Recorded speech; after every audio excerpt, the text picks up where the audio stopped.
Hi, everybody. Today is Tuesday, March 2nd, and it's a gold in-person day. And you might wonder what the picture up here is. I'll get to that in just a second. First of all, I've been meaning to have this announcement for a couple days. So sorry to the Power of the Pen team for the delay, but Power of the Pen, you might or might not know, is a writing competition that middle school East students have been competing in for many years. As a matter of fact, if you look at the trophy cases, and there's some in the front, and there's some trophies in the other one of the other cases by the library, there are many Power of the Pen trophies that middle school East students have earned over the years. And so it's a really a well run team, and they have done really well in competitions throughout the years. So make sure you pay attention to those trophies. However, we had a Power of the Pen team this year, and it was led by Miss Jacobs and Miss Caudell. And they actually had a competition, even with COVID and the pandemic and everything, and a lot of things were being canceled. Power of the Pen went on. So they had a competition here in Central Ohio. It was a regional competition. These are the students that competed. Aubrey Powell, Evelyn Cahill, Mackenzie Kemp, Lauren McFerrin, Brooke Thomas, Ava Miller, and Madeline Ohl. They all competed. The seventh grade team actually won the regional championship, which is a spectacular accomplishment. And they'll move on to the state competition in March. These students actually placed in the regional competition. So Brooke Thomas placed 10th overall. Ava Miller placed 7th overall and had the best writing of round one. And Madeline Ohl placed 5th overall. So those seventh graders, as well as the rest of them, again, won the regional championship. Congratulations to all of them. And they have the state competition coming up. So good luck, seventh graders, and I hope you do great at the state competition. We'll be looking forward to your results. Remember, students, Friday, March 5th, there's no school. That is a conference comp day for teachers. Also, don't forget, this is a big deal.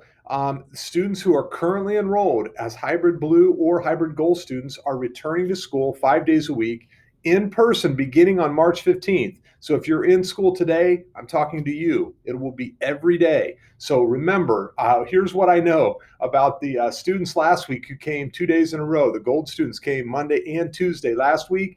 On Tuesday, they were wiped out. So you have got to get some stamina, start getting up early every day on time, like you're going to school every day, even if you're on an asynchronous day, because coming to school is going to wipe you out if you're not used to that. The distance learning students will stay distance learning for the rest of the year, and you'll continue your schedule like it has been. If you are a hybrid student and returning full time worries your parents, there's a form to fill out to indicate your choice, and that is due this week by Thursday. So make sure that that's filled out if you would like to choose a distance learning model. So make sure your choice is on there. The good news story of the day, this goes to this picture that I have over here displayed. After a couple stumbled across a strange sight while walking on the beach, it was a blue and yellow surfboard. It became like a message in a bottle, and they had to know its origins. It all started when Lee Brogan had been wiped out by a massive wave while surfing off the Yorkshire coast in England last year, and watched in agony as his surfboard disappeared into the ocean. He'd given up hope of ever being reunited with the 10-year-old board, but luckily a couple found it some 400 miles away. Stephanie Reese, 22, and Jake Anderson, 23, were hiking in the Shetland Islands off the coast of Scotland when they spotted a 9-foot board and decided to investigate further. The Walden board, which cost between 800 and 1,200 pounds, which is, a pound is worth a little bit more than $1, was marooned offshore on some gravel, but was completely intact. Our interest was piqued at that point, and we just wondered where it had come from and how far it had traveled, who lost it, and what the story was behind it, said Stephanie. The inquisitive pair took to Facebook on the day of the discovery to see if anyone could trace the owner, as they wanted to know the story behind the board.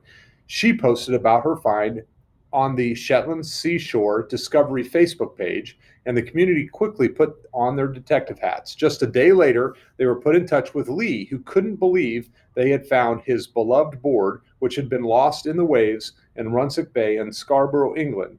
We are so surprised by how quickly it all came about. We didn't think we'd ever find the owner, in all honesty, and we are pleased we had gotten in touch. She said they quizzed Lee to make sure he was indeed the owner, but after he provided a photo evidence and explained how he'd fallen off the board, they were convinced. The kind couple not only solved the mystery, but they got a friend to deliver the board to his home in a van, and they said they were just tickled to have been able to help. And they signed the board with a message, not needing any bottle to preserve the 400-mile fellowship.